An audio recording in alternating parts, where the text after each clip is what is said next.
ಪುತ್ತೂರು ಕಾಂಗ್ರೆಸ್ ಶಾಸಕ ಅಶೋಕ್ ಕುಮಾರ್ ರೈ ಅವರು ದಬ್ಬಾಳಿಕೆಯನ್ನ ನಡೆಸುತ್ತಿದ್ದಾರೆ ಎಂದು ಆರೋಪಿಸಿ ಬಿಜೆಪಿ ಮಹಿಳಾ ಮೋರ್ಚಾದ ವತಿಯಿಂದ ಇಂದು ಪುತ್ತೂರಿನಲ್ಲಿ ಪ್ರತಿಭಟನೆ ನಡೆಯಿತು.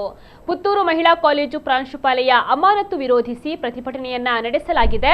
ಪ್ರತಿಭಟನೆಯನ್ನ ಉದ್ದೇಶಿಸಿ ಮಾತನಾಡಿದ ಬಿಜೆಪಿ ರಾಜ್ಯ ಮಹಿಳಾ ಘಟಕದ ಸದಸ್ಯೆ ಸುಲೋಚನಾ ಭಟ್ ಅವರು, ಪುತ್ತೂರು ಮಹಿಳಾ ಕಾಲೇಜಿನ ಪ್ರಾಂಶುಪಾಲೆ ಅಮಾನತಿನ ಹಿಂದೆ ಶಾಸಕ ಅಶೋಕ್ ಕುಮಾರ್ ರೈ ಅವರ ಕೈವಾಡವಿದೆ ಎಂದು ಆರೋಪಿಸಿದರು. ಶಾಸಕರ ಬೇಜವಾಬ್ದಾರಿ ನಡೆ, ದಬ್ಬಾಳಿಕೆಯ ವಿರುದ್ಧ ಜನರೇ ತಕ್ಕ ಉತ್ತರವನ್ನು ನೀಡುತ್ತಾರೆ ಅಂತ ಹೇಳಿದ್ರು. ಪ್ರತಿಭಟನೆಯಲ್ಲಿ ದಕ್ಷಿಣ ಕನ್ನಡ ಬಿಜೆಪಿ ಮಹಿಳಾ ಮೋರ್ಚಾದ ಜಿಲ್ಲಾಧ್ಯಕ್ಷೆ ಮಂಜುಳಾ ರಾವ್, ಪದಾಧಿಕಾರಿಗಳು ಮತ್ತು ಕಾರ್ಯಕರ್ತರು ಭಾಗವಹಿಸಿದ್ರು.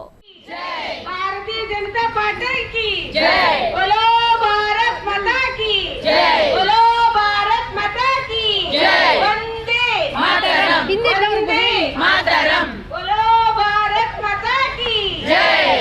धिक्कारा धिक्कारा महिला विरोधी शासकರಿಗೆ धिक्कारा धिक्कारा महिला विरोधी शासಕರಿಗೆ बोलो भारत माता की जय, भारतीय जनता पार्टी की जय, महिला मोर्चा की जय, भारत माता की जय, भारतीय जनता पार्टी की जय, महिला मोर्चा की जय, भारतीय जनता पार्टी की जय, वंदे मातरम, वंदे मातरम, वंदे मातरम, बोलो भारत माता की वंदे मातरम, वंदे ಭಾರತೀಯ ಜನತಾ ಪಾರ್ಟಿ ಕಿ. ನಿಜವಾಗಿ ಅಂದ್ರೆ ಅವರಲ್ಲಿ ಹೋಗ್ಬೇಕಾಗಿತ್ತು, ಆ ಮಕ್ಕಳ ಜೊತೆಯಲ್ಲಿ ಕೂತ್ಕೊಳ್ಬೇಕಾಗಿತ್ತು, ಮಕ್ಕಳ ಜೊತೆಯಲ್ಲಿ ಚರ್ಚೆ ಮಾಡಬೇಕಾಗಿತ್ತು. ಪಕ್ಕದಲ್ಲಿದ್ದ ಕಾಂಟ್ರಾಕ್ಟರ್ ಯಾಕೆ ಅದರಿಂದ ತೊಂದರೆ ಆಗ್ತಾ ಇದೆ ಕೆಲಸದಲ್ಲಿ, ಅದನ್ನು ಯಾವ ರೀತಿಯಲ್ಲಿ ಸರಿ ಮಾಡಬಹುದು, ಅದಕ್ಕೆ ಪರಿಹಾರ ಏನು ಯೋಚನೆ ಮಾಡಿದ್ರ? ಅಲ್ಲಿಯ ಪ್ರಿನ್ಸಿಪಾಲ್ ನಮಗೆ ಕೂತ್ಕೊಳಿಸಬಹುದಿತ್ತಲ್ಲ.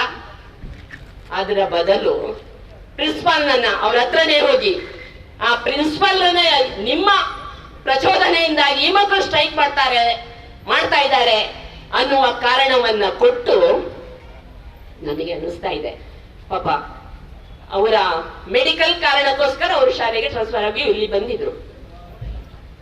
ಆ ಮೊದಲೊಂದೆರಡು ಬಾರಿ ಚರ್ಚೆನೂ ಆಗಿತ್ತು. ಅವರಿಗೆ ಅದಕ್ಕೆ ಬೇಕಾದಂತೆ ಏನು ಕಾರಣಗಳನ್ನ ತಿಳಿಸಿದ್ರು ಅವರು ಮೊದಲೇ. ಅದನ್ನ ಶಾಸಕರನ್ನು ಮಾತಾಡಿದಾಗ ಅವರು ಪಾಪ ಅಂದ್ಕೊಂಡ್ರು, ಹಿಂದಿನ ಸಂಜೀವಣ್ಣನಿಗೆ ಮಲ್ಲಿಕನಗೆ ನಮ್ಮ ಸಮಸ್ಯೆಯನ್ನ ಕೇಳಲಿಕ್ಕೆ ಬಂದಿದ್ದಾರೆ ಈ ಶಾಸಕರು ಅಂತ ಅಂದ್ಕೊಂಡು ಸಮಸ್ಯೆಯನ್ನ ಬಿಚ್ಚಿಡುವ ಪ್ರಯತ್ನವನ್ನ ಮಾಡಿದ್ರು. ಅದೇ ಅವರು ಮಾಡಿದ ದೊಡ್ಡ ತಪ್ಪು. ನನಗೆ ಎದುರುತ್ತರ ಕೊಡ್ತಾರೆ ಅನ್ನುವ ಕಾರಣಕ್ಕೋಸ್ಕರ ರಾಜ್ಯದ ಅಧೀನ ಕಾರ್ಯದರ್ಶಿಯಿಂದ ಅವರನ್ನ ಅಮಾನತು ಮಾಡಿದ್ರು. ಪರಿಹಾರ ಮಾಡಬೇಕಾಗಿತ್ತು, ಅಲ್ಲಿ ವ್ಯವಸ್ಥೆಯನ್ನ ಸರಿ ಮಾಡಬೇಕಾಗಿತ್ತು, ಅಲ್ಲಿ ಅವ್ಯವಸ್ಥೆಯನ್ನ ಸರಿ ಮಾಡಬೇಕಾಗಿತ್ತು. ಅದರ ಬದಲು ಅವರನ್ನೇ ಅಮಾನತು ಮಾಡಿದ್ರು. ಮಹಿಳೆಯರ ವಿರುದ್ಧ ನೀವು ಏನಾದ್ರೂ ಚಟುವಟಿಕೆಗಳನ್ನ ಮಾಡಿದ್ರೆ 10 ಹಲವು ಜನರ ಮಧ್ಯದಲ್ಲಿ ಅವರನ್ನ ತುಚ್ಛವಾಗಿ ಮಾತಾಡಿಸಿದ್ರೆ, ಆ ರೀತಿಯಾದಂತಹ ವಿಡಿಯೋಗಳನ್ನ ತನ್ನ ದೊಡ್ಡಸ್ತಿಕೆಗೋಸ್ಕರ, ತನಗೆ ಒಂದು ಪಾಪ್ಯುಲಾರಿಟಿ ಬರಬೇಕು ಅನ್ನೋ ವಿಷಯಕ್ಕೋಸ್ಕರ ಸೋಷಿಯಲ್ ಮೀಡಿಯಾದಲ್ಲಿ ಹಂಚ್ಕೊಂಡು ಆ ಹೆಣ್ಮಗಳು ಏನ್ ಮಾಡಬೇಕು? ಆ ತರ ವಿಷಯವನ್ನ ಇಡೀ ಪಬ್ಲಿಕ್ ಆಗಿ ಹಂಚ್ಕೊಂಡ ನಂತರ ಆ ಹೆಣ್ಮಗಳು ಏನ್ ಮಾಡ್ಬೇಕು ಹೇಳಿ? ಸಮಾಜದಲ್ಲಿ ಮುಖ ಎತ್ತಿ ತಿರುಗಬೇಕೋ ಬೇಡವೋ? ವಿದ್ಯಾರ್ಥಿಗಳ ಮುಂದೆ ತಲೆ ಎತ್ತಿ ನಿಲ್ಬೇಕೋ ಬೇಡವೋ?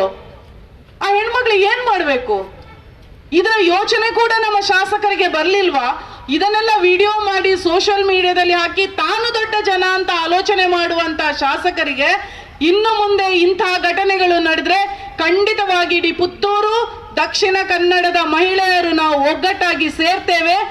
2 ವರ್ಷದ ಆಧಾರದಲ್ಲಿ ಅಭಿವೃದ್ಧಿ ಮಲ್ಪರ ಸಾಧ್ಯತೆ ಇತ್ತು. ಖಂಡಿತವಲ್ಲ ಈ ವಿಧಾನಸಭಾ ಕ್ಷೇತ್ರಕ್ಕೆ ಅಭಿವೃದ್ಧಿ ಮಲ್ಪಲೆ ಅಂತಂದ ತಾಂಟ್ರೆ ಬರ್ರೆ ಹೊರ್ಚಿ ಖಂಡಿತವಾದ್ಲ ಮುಲ್ಪದ ಒಬ್ಬೇ ಕಾರ್ಯಕರ್ತರಿಗೆ ಬಿಜೆಪಿ ತಾಂಟೊಚ್ಚಿ ದಾಯಿ ತಾಂಟೊಚ್ಚಿದ್ದಕ್ಕೆಂಡ ಅಭಿವೃದ್ಧಿಗೆ ಇನ್ನೊಟ್ಟಿಗೆ ಏಪಲ ಮಾತೆಲ್ಲ ಉಳ್ಳೇರು ಅಭಿವೃದ್ಧಿ ಬುರ್ದು ದಾದಾಂಡಲ ವ್ಯವಸ್ಥೆದ ಯೋಚನೆ ಮಾಡ್ತಾರೆ ನಂಡ ಐಕೆ ಸರಿಯಾದ ಉತ್ತರ ಕೊರ್ರೆಲ್ಲ ಮುಲ್ಪರ ಕಾರ್ಯಕರ್ತರೆ ಐಕೆ ಪ್ರತ್ಯುತ್ತರ ಕೊರ್ರೆ ತಯಾರಾದ ಉಳ್ಳೇರೆಂದು ಪನೊಂದು